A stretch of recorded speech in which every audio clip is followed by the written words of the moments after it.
আলহামদুলিল্লাহ, আমরা সর্বপ্রথম আল্লাহ রাব্বুল আলামিনের দরবারে শুকরিয়া আদায় করি, যিনি আমাদেরকে জুমার দিনে আল্লাহর ঘর মসজিদে আসা এবং বসার তৌফিক দান করেছেন। সকলেই বলি আলহামদুলিল্লাহ। আল্লাহর বেশি বেশি শুকরিয়া হামদ আমাদের কাজ করা দরকার। আল্লাহর বেশি বেশি শুকরিয়া আদায় করা দরকার। যে আমরা জানি যে গতকাল ভেনিজুয়েলায় বিশাল এক ভূমিকম্প হয়েছে। দুইবার পরাপর দুইবার ভূমিকম্প হয়েছে। সেই তুলনায় আল্লাহ রাব্বুল আলামিন এখনো আমাদেরকে ভালো রেখেছেন। সেই জন্য আল্লাহ রাব্বুল আলামিনের দরবারে আমাদের বেশি বেশি কৃতজ্ঞতা শুকরিয়া আদায় করা দরকার। এবং এটা আল্লাহর দিকে আমাদের ফিরে আসার একটা ওসিলা হতে পারে। এত বড় একটা ভূমিকম্প হলো, এটা তো আল্লাহ রাব্বুল আলামিনের হুকুম ছাড়া হয়নি, আল্লাহ রাব্বুল আলামিনের ইচ্ছা ছাড়া হয়নি। সেই আল্লাহর দিকে আমাদেরকে ফিরে আসা দরকার। তো আমরাও ভূমিকম্পে আমাদের বাংলাদেশ ভূমিকম্পের ঝুঁকি থেকে মুক্ত নয়। সেই জন্য আল্লাহ রাব্বুল আলামিনের বেশি বেশি শুকরিয়া আদায় করা এবং তার দিকে ফিরে আসা, আমাদের যত গুনাহ আছে সেগুলো ত্যাগ করা এবং আল্লাহর দিকে তাওবা ইস্তিগফার করা। অতঃপর আমরা সালাত এবং সালাম প্রেরণ করছি বিশ্বনবী মুহাম্মদ রাসূলুল্লাহ সাল্লাল্লাহু আলাইহি ওয়াসাল্লামের প্রতি। সকলেই বলি সাল্লাল্লাহু আলাইহি ওয়াসাল্লাম। আমরা জানি যে আজকের এই দিনটি পৃথিবীর ইতিহাসে একটি ঐতিহাসিক দিন, আশুরার দিন, আশুরার দিবস। এবং আশুরা শুনলেই আমাদের দেশে সাধারণত এবং বিভিন্ন মসজিদে গেলেও আপনারা দেখবেন আশুরা বলতেই আমরা বুঝি হোসাইন রাদিয়াল্লাহু আনহু এবং কারবালার ঘটনা। হোসাইন রাদিয়াল্লাহু আনহুর ঘটনা, এটা পৃথিবীর ইতিহাসে, এবং তিনি যেহেতু রাসূলুল্লাহ সাল্লাল্লাহু আলাইহি সাল্লামের বংশধর, তাদের প্রতি আহলে বাইতের প্রতি আমাদের মহব্বত থাকবে। এটা ইতিহাসে একটি নিন্দনীয় এবং দুঃখজনক একটি ঘটনা। কিন্তু আশুরার যত ফজিলত আছে, আশুরা সম্পর্কিত যত হাদিস আছে, এগুলো কিন্তু হোসাইন রাদিয়াল্লাহু আনহুর সঙ্গে সম্পৃক্ত নয়, কারবালার সঙ্গে সম্পৃক্ত নয়। আশুরা আসলে 10ই মুহররম আসলে সব জায়গায় আমরা হোসেন রাদিয়াল্লাহু আনহু এবং কারবালার ঘটনা শুনতে পাই। আশুরার ঘটনা তাহলে কিসের সঙ্গে সম্পৃক্ত? এটা আমরা হাদিস থেকে জানতে পারি। এই দিন হচ্ছে মুসা আলাইহিস সালাম এবং তার কওমকে পরিত্রাণ দেওয়া হয়েছে, তাদের বিজয় হয়েছে এবং ফিরআউনের পরাজয় হয়েছে। এই জন্য এই দিনটি এত গুরুত্বপূর্ণ। রাসূলুল্লাহ সাল্লাল্লাহু আলাইহি ওয়াসাল্লাম তার জীবদ্দশায় শরীয়ত পরিপূর্ণ হয়ে গেছে। রাসূলুল্লাহ সাল্লাল্লাহু আলাইহি ওয়াসাল্লাম আশুরার দিন যে সিয়ামের বিধান দিয়েছিলেন, সেটা তার জীবদ্দশায়, ওই সময় তিনি তার মৃত্যুর আগে শরীয়ত আল্লাহ তাআলা পরিপূর্ণ করে দিয়েছেন। ওই সময় তিনি সিয়ামের বিধান দিয়েছেন। এরও বহু বছর পরে হুসাইন রাদিয়াল্লাহু আনহু, কাকতালীয় ভাবে বলি বা যেভাবেই বলি, ঠিক 10ই মুহররমে তাকে হত্যা করা হয়। এটা ওই দিনের সঙ্গে তারিখটা মিলে গেছে। কিন্তু হুসাইন রাদিয়াল্লাহু আনহুর কারণে বা কারবালার কারণে আমরা কিন্তু সিয়াম পালন করি না বা রোজা রাখি না। যেহেতু মুসা আলাইহিস সালামের বিজয় এবং ফিরআউনের পরাজয় এটি অত্যন্ত গুরুত্বপূর্ণ, আজকে আমরা এই বিষয়ে ইনশাআল্লাহ আলোচনা করব। কোরআনে কোন নবীর ঘটনা সবচাইতে বেশি বর্ণিত হয়েছে? মুসা আলাইহিস সালাম এবং ফিরআউনের ঘটনা। আপনারা কোরআন পড়লেই দেখবেন যে বারবার মুসা ফিরআউন, মুসা ফিরআউন, মুসা ফিরআউন। এবং আমরা জানি আমাদের একজন প্রিয় ভাই, অনেকেই চিনবেন, মাহমুদুল হাসান সোহাগ ভাই, ওনার একটি সাক্ষাৎকার আছে এই বিষয়ে, যে উনি নাস্তিকতার দিকে ঝুঁকেছিলেন। তো ইসলামের দিকে ফিরে আসার একটি কারণ হচ্ছে মুসা আলাইহিস সালাম এবং ফিরআউনকে নিয়ে স্টাডি করতে গিয়ে তিনি ইসলামের দিকে ফিরে এসেছেন। এই কোরআনে এতবার কেন? অনেক নবী আছে। নবী ইব্রাহিম আলাইহিস সালাম আছেন, যিনি আমাদের জাতির পিতা। ঈসা আলাইহিস সালাম আছেন। কোরআনে অন্য কোন নবীর নাম এতবার বর্ণিত হয়নি যতবার মুসা আলাইহিস সালামের নাম এবং তার সঙ্গে ফিরআউনের ঘটনাগুলো বিবৃত হয়েছে।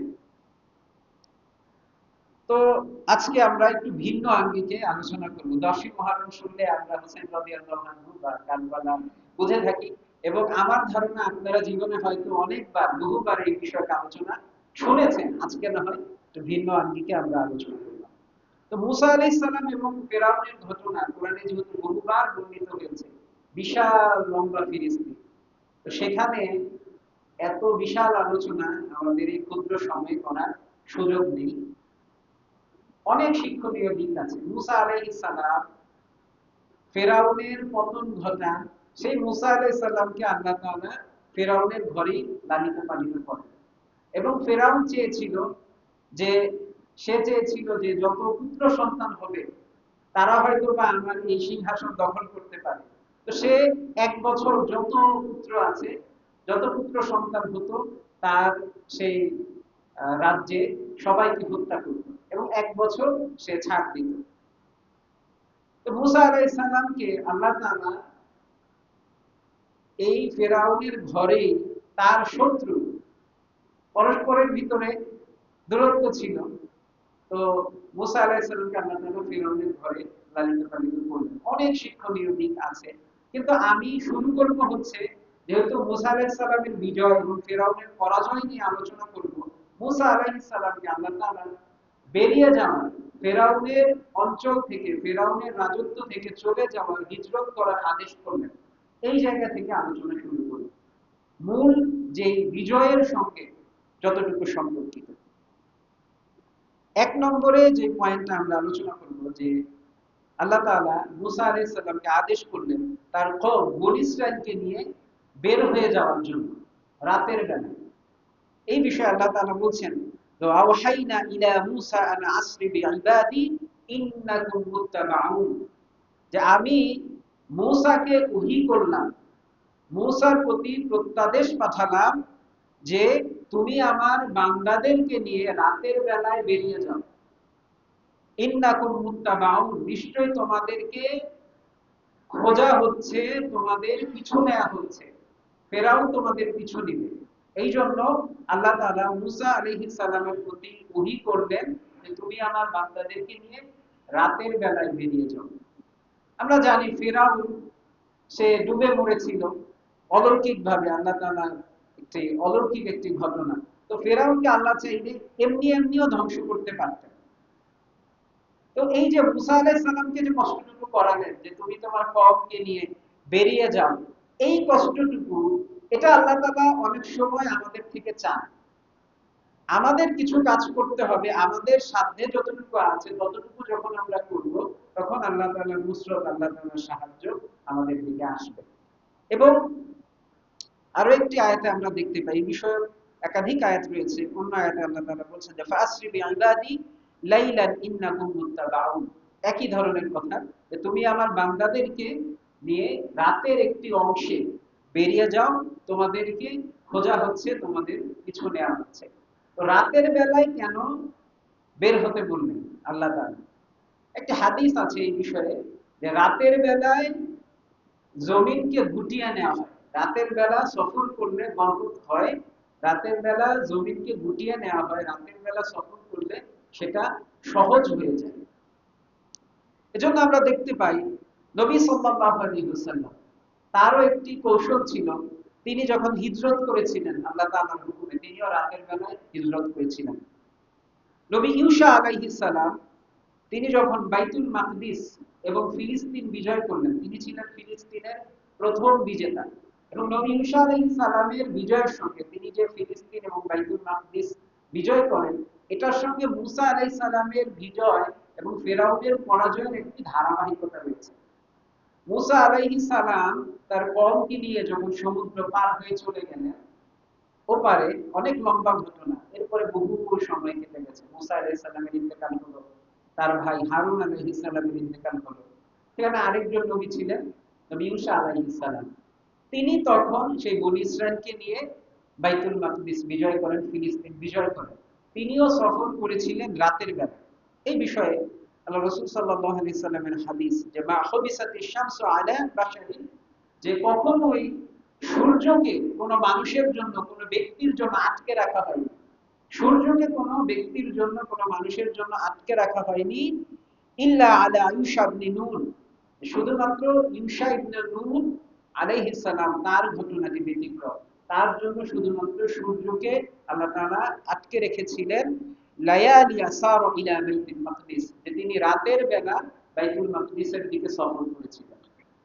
তাহলে এই ধরনের আরো বিভিন্ন ঘটনা আমরা দেখব ইতিহাসে, যে রাতের বেলা সফর করা হয়েছে, বা হিজরত বা চলে যাওয়া, যখন জালিমরা আক্রমণ করেছে তখন রাতের বেলা তারা চলে গিয়েছে।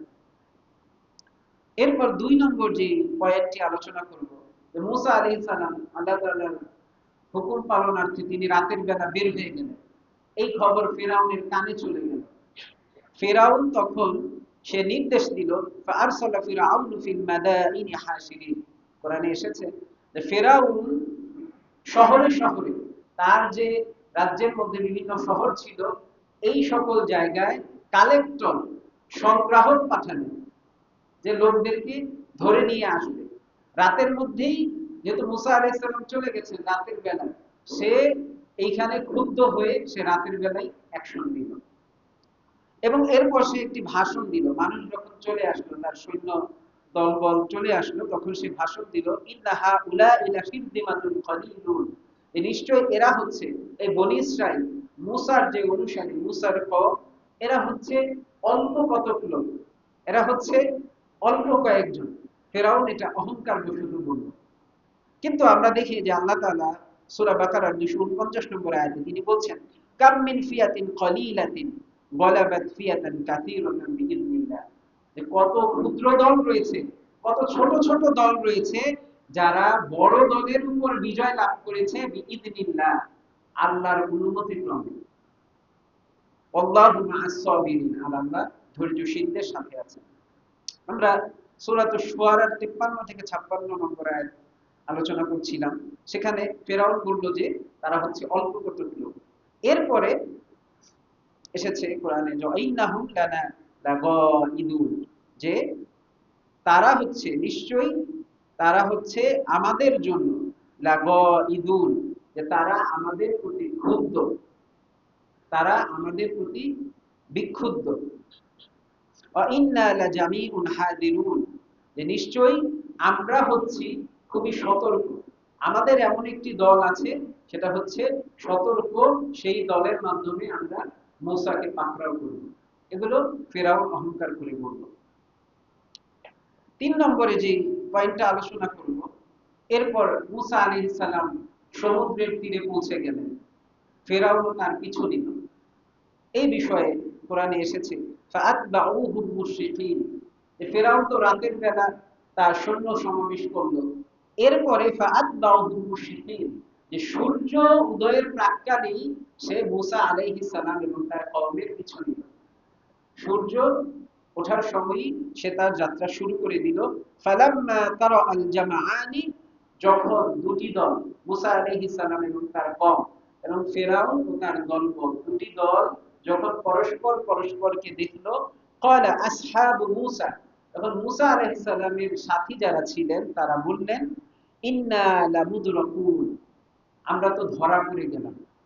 তারা হতাশ হয়ে নিরাশ হয়ে বলল যে ফেরাউনের মতো প্রতাপশালী সে তার দলবল দিয়ে যখন চলেই এসেছে, সামনে হচ্ছে সমুদ্র, তা আমরা তো ধরা পড়ে গেলাম, আমাদের কোনো উপায় নেই। তখন মূসা আলাইহিস সালাম বললেন, ক্বালা কাল্লা ইন্না মাইয়া রাব্বি সায়াহদিন, যে নিশ্চয়ই আমার রব, কখনোই নয়, নিশ্চয়ই আমার রব, তিনি শীঘ্রই আমাকে পথ প্রদর্শন করবেন, তিনি আমাকে হিদায়াত দিবেন। মূসা আলাইহিস সালামের আল্লাহর প্রতি কতটুকু তাওয়াক্কুল ছিল, যেহেতু আল্লাহ তাআলার নির্দেশ আমি পালন করেছি, আমার কওমকে নিয়ে রাতের বেলা আল্লাহর হুকুমে বের হয়ে গিয়েছি, সুতরাং আল্লাহ অবশ্যই আমাকে এখান থেকে উদ্ধার করবেন, সামনে যতই সমুদ্র থাকুক। আমরা দেখতে পাই যে যুগে যুগে যারা আল্লাহর উপর তাওয়াক্কুল করেছে, তাদের ভাষা এরকমই ছিল। আমাদের নবী মুহাম্মদ সাল্লাল্লাহু আলাইহি ওয়াসাল্লাম তিনিও যখন হিজরত করলেন, তার হিজরতের ঘটনা এসেছিল আলোচনায়, যে তিনিও যখন হিজরত করলেন, সাথে আবু বকর রাদিয়াল্লাহু আনহু ছিলেন, তারা পাহাড়ের গুহার মধ্যে ছিলেন।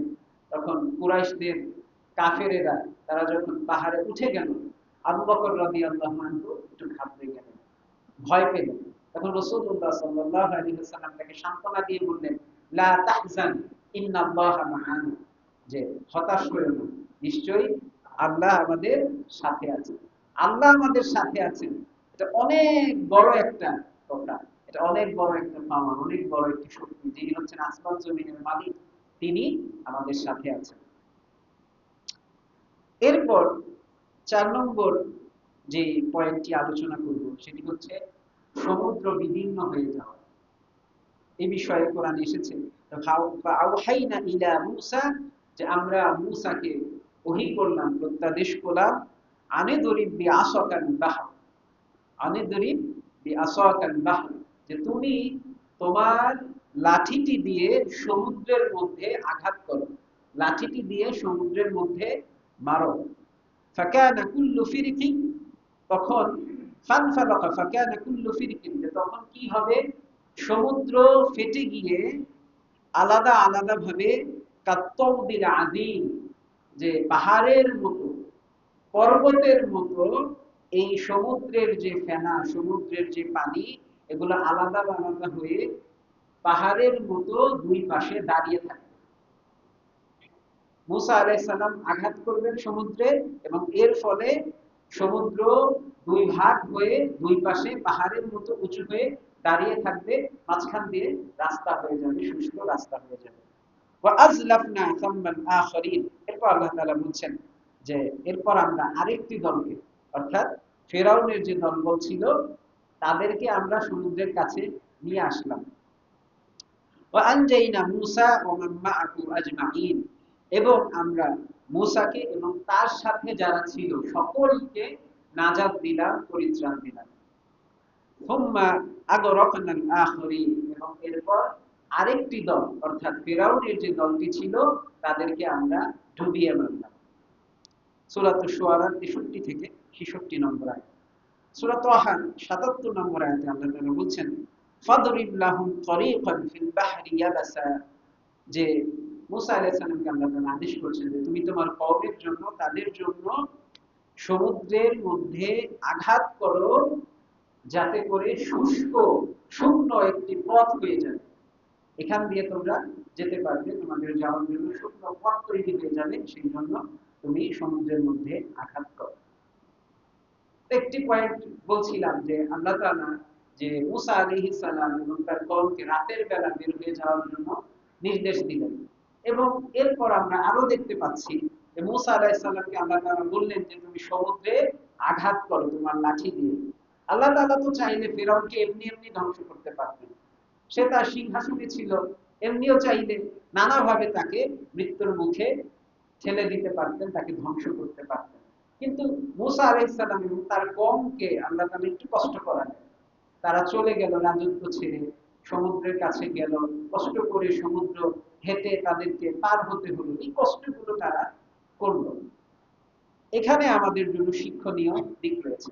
আল্লাহ তাআলা সূরাতুন নাজমের 39 নম্বর আয়াতে বলছেন, ওয়া আন লাইসা লিল ইনসানি ইল্লা মা সাআ, যে মানুষের জন্য শুধুমাত্র তাই রয়েছে যার জন্য সে চেষ্টা করে, সাআ, দৌড়ায়। আমরা জানি যে হাজীগণ যারা উমরা করেন, তারা হাজীগণ এবং যারা হজ করেন এবং উমরা করেন, সাফা মারওয়ায় সাই করেন।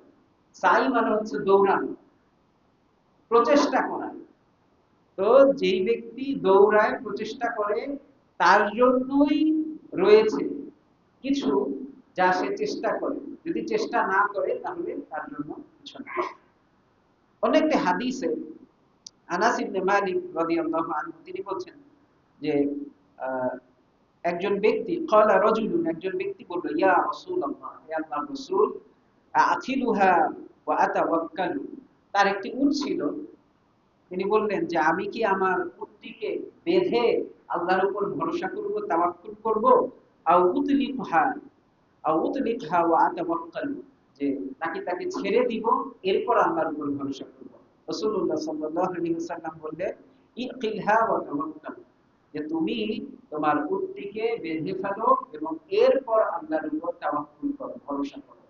বান্দার সাধ্যে যতটুকু রয়েছে বান্দা ততটুকু করবে, এরপর আল্লাহর উপর সে তাওয়াক্কুল করবে, ভরসা করবে। আমরা আমাদের সাধ্যে যতটুকু আছে ততটুকু না করেই যদি আমরা সাহায্য আশা করি, তাহলে এটা হচ্ছে বোকামি, এটাকে তাওয়াক্কুল বলে না। 5 নম্বরে যেটা আলোচনা করব সেটা হচ্ছে যে ফেরাউনের বাহিনী ডুবে যাওয়া। মুসা আলাইহিস সালামের কওমকে নিয়ে চলে গেলেন আল্লাহ তাআলা, তাদেরকে নাজাত দিলেন। এরপর আল্লাহ তাআলা সূরাতুদ দুখানের 24 নম্বর আয়াতে বলছেন, ওয়াতরুকিল বাহরা রাহওয়ান, যে তুমি সমুদ্রকে শুষ্ক অবস্থায় ছেড়ে দাও, শুষ্ক অবস্থায় রেখে দাও। ইন্নাহুম জুনদুম মুগরাকুন, যে তারা হচ্ছে এমন একটি দল, এমন একটি সৈন্যবাহিনী যাদেরকে ডুবিয়ে মারা হবে, যারা ডুবিয়ে মারার উপযুক্ত।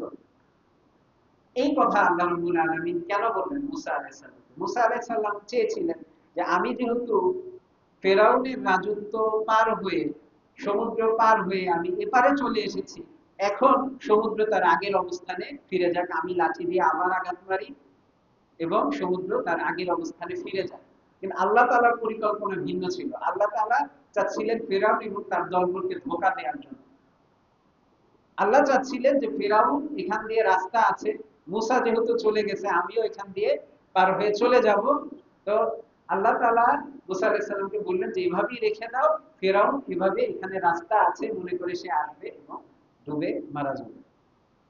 সূরাতুত তাহা ৭৮ নম্বর আয়াতে আল্লাহ তাআলা বলছেন, ফাআতবাআহুম ফিরআউনু বিজুনুদিহি, যে ফেরাউন কি করলো? মুসা আলাইহিস সালামের কওমের পিছু নিল, ইত্তেবা করলো, তার দলবল সহ। ইত্তেবা শব্দটা এসেছে। ফাআতবাহু, ইত্তেবা হচ্ছে যে একজন ব্যক্তি ঠিক যেভাবে গিয়েছে, যেভাবে চলে গিয়েছে তাকে দেখে ঠিক সেভাবে চলে যাওয়া। মুসা আলাইহিস সালাম তার কওমকে নিয়ে যেভাবে পার হয়েছেন সে ঠিক সেভাবেই পার হতে চাইল সমুদ্র। ফাগশিয়াহুম মিনাল ইয়ামমি, অতঃপর কি হলো যে ফেরাউন এবং তার কওমকে সমুদ্রের পানি গ্রাস করে নিল, বা গশিয়াহু, এবং তাদেরকে ডুবিয়ে মারল। সূরাতুল বাকারার 50 নম্বর আয়াতে আল্লাহ তাআলা বলছেন, ওয়াইদা ফারাকনা বিকুমুল বাহরা, আর স্মরণ করো যখন আমরা সমুদ্রকে ভাগ করে দিলাম, দুই ভাগ করে দিলাম, ফাআনজাইনাকুম, এবং মুসা আলাইহিস সালাম, মুসা এবং তার কওমকে তাদেরকে উদ্ধার করলাম, তাদেরকে নাজাত দিলাম। আগরাকনা আলা ফিরআউন, এবং ফিরআউনের দলবলকে ডুবিয়ে মারলাম। ওয়া আনতুম তানজুরুন, এবং তোমরা তা তাকিয়ে তাকিয়ে দেখছিলে, সেদিকে নজর রাখছিলে। মুসা আলাইহিস সালামের কওম তারা সমুদ্রের পাড়ে দাঁড়িয়ে ফিরআউন এবং তার দলের ডুবে যাওয়া লক্ষ্য করছিল। নজর, নাজরা, এটা কোরআনে বিভিন্ন জায়গায় এসেছে যে উনদুর। কোরআনে দুটি শব্দ এসেছে, নাজারা এবং রা। একটা হচ্ছে স্বাভাবিকভাবে দেখা, এই ক্ষেত্রে রা এটা আসে, এবং ভালোভাবে অবলোকন করা, এই ক্ষেত্রে নাজারা, এবং এটা আমরের সিগা হচ্ছে উনদুর, যে দেখো। তো এখানে সেই কথাটা বলা হয়েছে যে ওয়ান তুরকান জুরুর, যে তারা ভালোভাবে তাকিয়ে তাকিয়ে তাকিয়ে দেখছিল ফিরআউন এবং তার দলবলে ডুবে যান। সুনানুত তিরমিজির ৩১০৭ নম্বর হাদিসে একটি ঘটনা বর্ণিত হয়েছে ফিরআউনের ডুবে যাওয়ার বিষয়ে, যে রাসূলুল্লাহ সাল্লাল্লাহু আলাইহি ওয়াসাল্লাম বলছেন যে লাম্মা আগরাকাল্লাহু ফিরআউন, যখন আল্লাহ ফিরআউনকে ডুবিয়ে দিলেন, ক্বালা, তখন ফিরআউন বলল, আমানতু আন্নাহু লা ইলাহা ইল্লাল্লাযী আমানতু বিহি বানু ইসরাঈল, যে আমি সেই সত্তার প্রতি, সেই উপাস্যের প্রতি আমি ঈমান আনয়ন করছি, যিনি ছাড়া কোনো মাবুদ নেই, যিনি ছাড়া সত্যিকার অর্থে কোনো মাবুদ নেই, যার প্রতি বনি ইসরাঈল মুসা আলাইহিস সালামের কওম যার প্রতি ঈমান এনেছে, আমি সেই সত্তার প্রতি ঈমান আনয়ন করছি, তিনি ছাড়া কোনো মাবুদ নেই। সে যখন ডুবে যাচ্ছে তখন সাক্ষ্য দিচ্ছে। এই বিষয়ে কোরআনেও এসেছে, সেই বিষয়ে আমরা আসবো। এরপরে ফাকালা জিবরিল, জিবরিল মুহাম্মদ সাল্লাল্লাহু আলাইহি ওয়াসাল্লামকে বলছেন, ইয়া মুহাম্মদ, হে মুহাম্মদ, ফালাউ রাআইতানি ওয়া আনা আখুযু মিন হালিল বাহরি, যে আপনি যদি তখন আমাকে দেখতেন। জিবরিল আলাইহিস সালাম তিনিও ফিরআউনের ডুবে যাওয়ার সময় সেখানে উপস্থিত ছিলেন। তিনি বলছেন যে আপনি যদি তখন আমাকে দেখতেন আমি কি করছিলাম, আমি সমুদ্রের যে তলদেশের মাটি, সমুদ্রের মাটি আদুসুহু ফি ফিহি মাখাফা, যে আমি ফেরাউনের মুখে ছুঁড়ে মারছিলাম এই ভয়ে আন তুদরিকাহুর রাহমা, যে তাকে রহমত দয়া গ্রাস করে নিতে পারে, আল্লাহর রহমত তাকে গ্রাস করে নিতে পারে, যেহেতু সে বলেছে লা ইলাহা ইল্লাল্লাহ, আল্লাহ ছাড়া সত্য কোনো মাবুদ নেই, সে যেহেতু ঈমান আনার ঘোষণা দিয়েছে, তো আল্লাহর রহমত তাকে গ্রাস করতে পারে, কিন্তু সে যাতে আর না বলতে পারে সেই জন্য আমি তার মুখের দিকে সমুদ্রের মাটি ছুঁড়ে মারছিলাম। 6 নম্বরে যেটা আলোচনা করব, যে ডুবতে ডুবতে ফেরাউনের ঈমান আনার দাবি, সে ঈমান আনার দাবি করছিল, যেটা আমরা বললাম যে জিবরিল তিনি মাটি ছুঁড়ে মারছিলেন। এই বিষয়ে কোরআনেও এসেছে ওয়াজাআযনা বিবানি ইসরাঈল আল-বাহর, যে আমরা বনি ইসরাইলকে সমুদ্র পার করে দিলাম, ফাআতবাআহুম ফিরআউন ওয়া জুনুদুহু, এবং ফেরাউন এবং তার সৈন্যদল তারা মুসা আলাইহিস সালাম এবং তার কওমের পিছু নিল, বাগিয়ান ওয়া আদওয়ান, শত্রুতা বশত এবং অন্যায় বশত। শত্রুতা ছিল, এই মুসা সে আমার ঘরে লালিত পালিত হয়েছে, সে আমাকে আল্লাহর দাওয়াত দেয়, আমার উপরে তো কেউ নাই, আনা রাব্বুকুমুল আলা, নাউযুবিল্লাহ, যে আমি হচ্ছি সবচাইতে বড় রব, আমার উপরে আর কেউ নাই। এই যে বিদ্বেষবশত, এই জন্য সে তার দলবল নিয়ে মুসা আলাইহিস সালাম এবং তার কওমের পিছু নিয়েছিল। হাত্তা ইদা আদরাকাহুল গরাক, যখন সে ডুবে যাওয়ার উপক্রম হলো, সে ডুবে ডুবে ডুবে যাবে যাবে অবস্থা, ক্বালা আমানতু, তখন সে বলল আমানতু, আমি ঈমান আনয়ন করলাম, আল্লাহু লা ইলাহা, তিনি ছাড়া কোন সত্য উপাস্য নেই, ইল্লাল্লাযী আমানতু বিহি বানী ইসরাঈল, যে যার প্রতি বনী ইসরাঈল মুসার কওম যার প্রতি ঈমান আনয়ন করছে তার প্রতি আমিও ঈমান আনয়ন করলাম, ওয়া আনা মিনাল মুসলিমিন, এবং সে বলছে যে আমি মুসলিমদের মধ্যে অন্তর্ভুক্ত। কিন্তু আল্লাহ তাআলা যখন মৃত্যু কারো গড়গড়ায় চলে আসে, যখন সে মৃত্যুর ফেরেশতাকে দেখে নেয়, তখন আর তার ঈমান কোনোভাবে কবুল করেন না, কোনোভাবেই কবুল করেন না। এটা হচ্ছে এই যে ফেরাউনের ঈমান যে কবুল করা হলো না, এটা একটা দলিল যে এই অবস্থায় ঈমান আনয়ন করলে তার ঈমানকে গ্রহণ করা হয় না। যদিও গ্রহণ করা হয় না, তারপরও জিবরিল কি করছিলেন, যে তার মুখে মাটি ছুঁড়ে মারছিলেন। আল্লাহ তাআলা কি জবাব দিলেন এই বিষয়ে? আল্লাহ তাআলা সূরা ইউনূসের 91 নম্বর আয়াতে আল্লাহ তাআলা বলছেন, আল আন, এখন, এখন তুমি ঈমান আনছো, অকদ আসাইতা ক্বাবল, তুমি তো ইতোপূর্বে আমাকে অমান্য করেছিলে, আমার অবাধ্যতা করেছিলে, অকুনতা মিনাল মুফসিদিন, এবং তুমি ছিলে বিশৃঙ্খলাকারীদের মধ্যে একজন, তুমি গোলযোগ পাকাতে, তুমি অশান্তি সৃষ্টি করতে, তুমি ফাসাদ সৃষ্টি করতে জমিনে, তুমি ছিলে তাদের একজন, তুমি এখন হাসি ঠাট্টা করে ঈমান আনছো। আল্লাহ তাআলা জবাব দিলেন। ৮ নম্বরে যে পয়েন্টটা আমরা আলোচনা করব সেটা হচ্ছে যে ফিরআউনের দেহ সংরক্ষণ।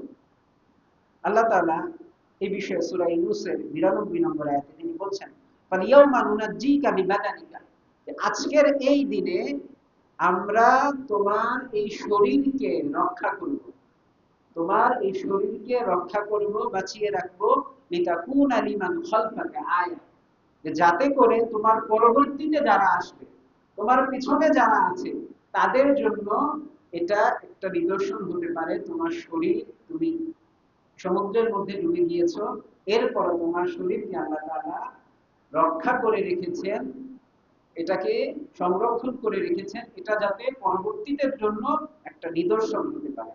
ওয়া ইন্না কাসীরাম মিনান নাসি আন আয়াতিনা লাগাফিলুন, যে নিশ্চয়ই অধিকাংশ মানুষ আমার আয়াত থেকে, আমার নিদর্শন থেকে অবশ্যই গাফিল, অমনোযোগী। আল্লাহ তাআলা বিভিন্ন নিদর্শন তার সৃষ্টি জগতে ছড়িয়ে রেখেছেন, এরপরও তার এই সকল নিদর্শন যেগুলো দেখে আমরা ঈমান আনয়ন করতে পারি, এগুলো থেকে আমরা গাফিল, এগুলো থেকে আমরা অমনোযোগী। এখন একটি গুরুত্বপূর্ণ প্রশ্ন এসে যায়, সেটা হচ্ছে যে মিশরের পিরামিডের মধ্যে একটি দেহ, সেটা সংরক্ষণ করে রাখা হয়েছে এবং সেটাকে বলা হয় যে এটি হচ্ছে ফিরআউনের লাশ। আল্লাহ তাআলা বলেছেন যে পরবর্তীদের জন্য নিদর্শন রয়েছে, সংরক্ষণ করে রাখবেন। তো সেটা আসলে ফিরাউনের লাশ কিনা, এই বিষয়ে অনেক আলোচনা পাওয়া যায়, বিভিন্ন আলেম বিভিন্ন রকম মতামত দিয়েছেন। তবে আল্লাহ তাআলা এখানে আমি এতটুকুই বলবো যে আল্লাহ তাআলা যেহেতু বলেছেন যে পরবর্তীদের জন্য নিদর্শন, পরবর্তীদের সকলের জন্য নিদর্শন, এটা আল্লাহ তাআলা বলেননি, এবং কিয়ামত পর্যন্ত সকলের জন্য নিদর্শন হতে হবে এটা আবশ্যক না। তাফসীরের গ্রন্থগুলোতে এটা এসেছে যে ফেরাউনের লাশ যখন ডুবে গেল, ফেরাউন ডুবে গেল, ফেরাউনের লাশকে সমুদ্রের পানির উপরে ভাসিয়ে রাখা হয়েছিল। দীর্ঘ সময় তার লাশ ভেসেছিল এবং এটা বনী ইসরাইল মুসা আলাইহিস সালামের কওম সেটা লক্ষ্য করছিল।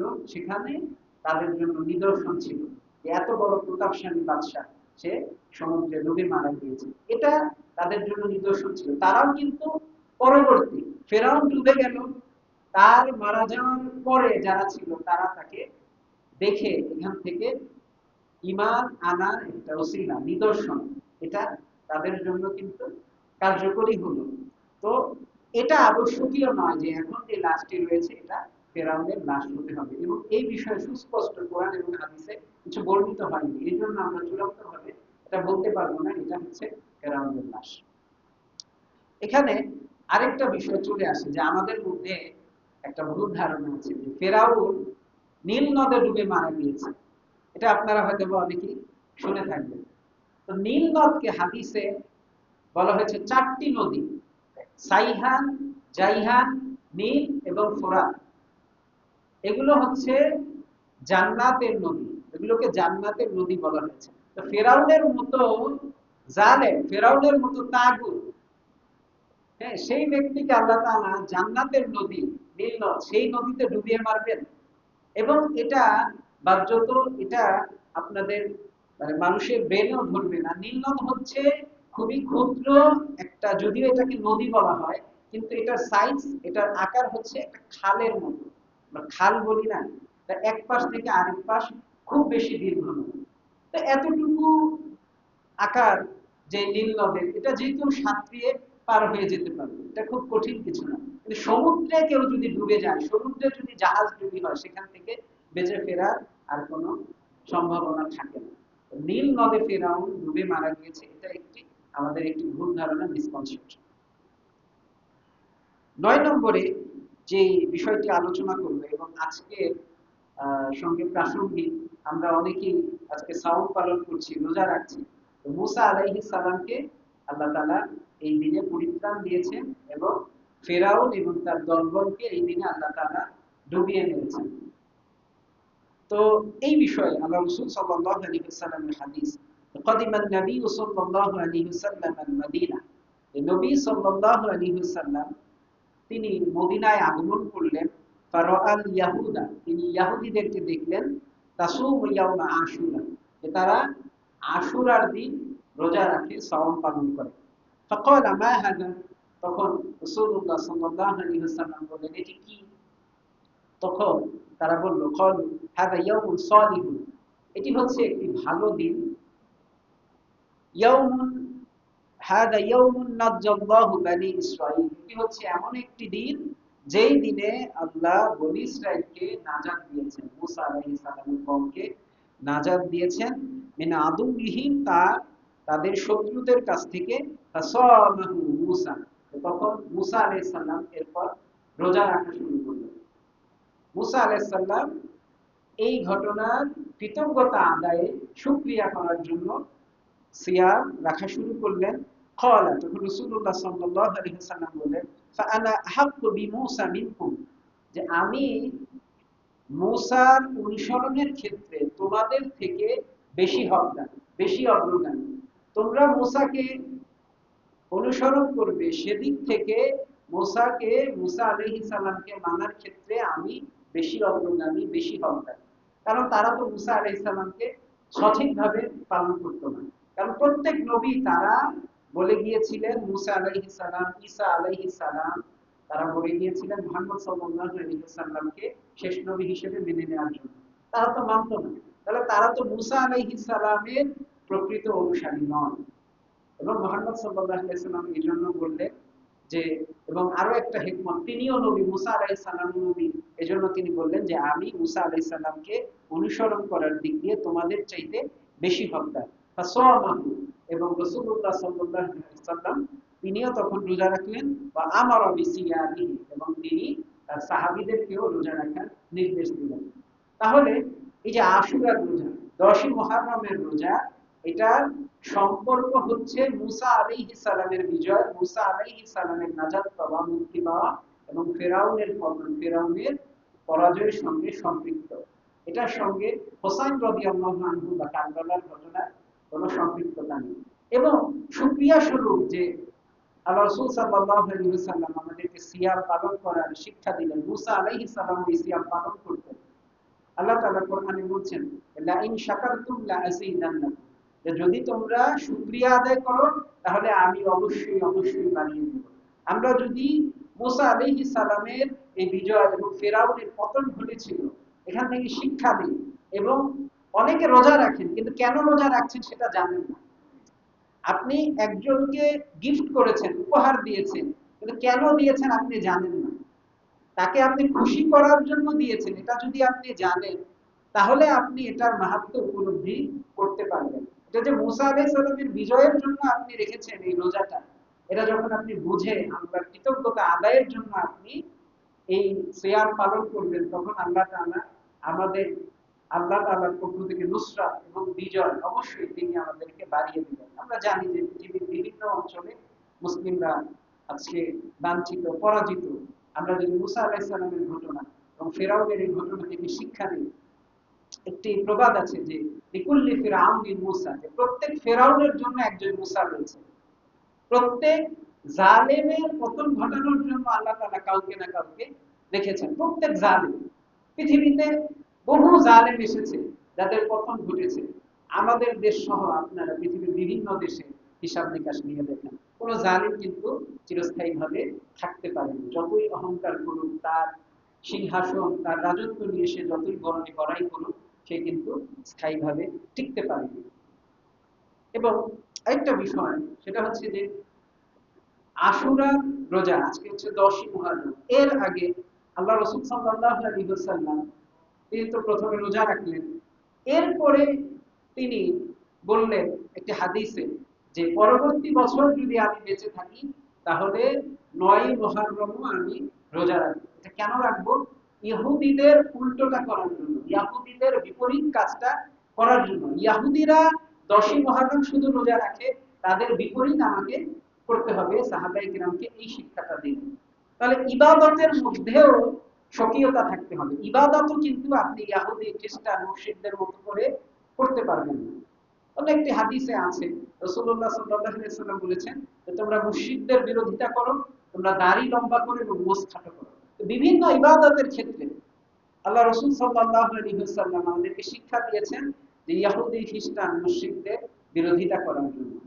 তাহলে ইবাদতের মধ্যেও যেখানে আপনাকে তাদের থেকে আলাদা হওয়ার জন্য, কালকেও আমার সুধারণা যে অনেকেই রোজা রেখেছেন, এবং এটা হচ্ছে মূল কারণ কি ইহুদিদের বিরোধিতা করার জন্য, অথচ আমরা জানি না যে ইহুদিদের বিরোধিতা করার জন্য আমরা রোজা রেখেছি, আমরা জাগ্রত হয়েছি, হ্যাঁ রোজা রেখেছি, কিন্তু ওই দিন অনেকেই ইহুদিদের সমর্থক যারা তাদের খেলা দেখেছেন। এটা জানি অনেকে রোজাও রেখেছেন, আমি অনেককে ব্যক্তিগতভাবে চিনি, রোজাও রেখেছেন, আবার ইহুদিদের যারা সমর্থন করে তাদের খেলাও দেখেছেন। ইহুদি ইসরায়েলের সবচাইতে বড় পৃষ্ঠপোষক, তাদের মাটিতে এবারে বিশ্ব পাপ, আমি এটাকে বিশ্বকাপ বলি না, আমি ব্যক্তিগতভাবে বিশ্বকাপ বলি, আপনারা কেউ কষ্ট পেতে পারেন আমার কথা। তো এই খেলা এবার আয়োজন হচ্ছে যেই মাটিতে, আমরা তো ইসরায়েলের যারা পৃষ্ঠপোষক, ইসরায়েলের যারা সমর্থক, তাদের পণ্য বয়কট করার জন্য বলি, অনেকেই বয়কট করি, অনেকেই কোকা কোলা, পেপসি এগুলো পান করি না, আলহামদুলিল্লাহ মাশাআল্লাহ, খুবই ভালো কথা। কিন্তু বিজনেস আপনি করতে পারবেন, বিজনেস আল্লাহ রাসূল সাল্লাল্লাহু আলাইহি ওয়াসাল্লাম ইহুদিদের সাথে করেছেন। কিন্তু এখানে একটা পার্থক্য হচ্ছে, যখন আপনি খেলা দেখছেন, একটা সংস্কৃতি, সেটা কিন্তু আপনি গায়ে মাখছেন, তাদের জন্য আপনি হতাশ করছেন। তারা হেরে গেলে আপনি, অনেক মানুষ আছে হার্ট অ্যাটাকে আক্রান্ত হয়, অনেকে আছে এরকম একটা ঘটনা ঘটেছে যে তিনজন বন্ধু তারা গোসল করতে নেমেছে, এক বন্ধুকে তর্ক করতে গিয়ে, দুই দল নিয়ে তর্ক করতে গিয়ে এক বন্ধুকে চুরিয়ে মেরে ফেলেছে। এই পর্যায়ে যে যাচ্ছে, আমরা ইবাদতের মধ্যেও তাদের বিপরীত করছি, তাদের সাথে যাতে মিলে না যায় সেভাবে আমরা ইবাদতটা করছি, কিন্তু জাগতিক কাজের মধ্যে, নিছক জাগতিক কাজের মধ্যে আমরা তাদের সঙ্গে মিলে যাচ্ছি। তো ইসলামে অনেকে বলতে পারে ইসলামে কি বিনোদন নাই? ইসলামে বিনোদন আছে, কিন্তু ওলামায়ে কেরাম এই বিশ্বকাপকে নানান কারণে দেখতে নিষেধ করে দেন। অনেক কিছু আছে, এটা আজকে আমার আলোচ্য বিষয় না। জুয়ার সম্পৃক্ততা আছে, সতর খুলে রেখে খেলছে, এখানে যখন খেলা হয় স্টেডিয়ামে নারীদেরকে প্রদর্শন করা হচ্ছে, এরকম অসংখ্য বিষয় রয়েছে। আল্লাহ তাআলা আমাদেরকে আশুরার যে মূল শিক্ষা, মুসা আলাইহিস সালামের বিজয় এবং ফেরাউনের পরাজয়, এখান থেকে আমাদেরকে শিক্ষা নেওয়ার তৌফিক দান করুন।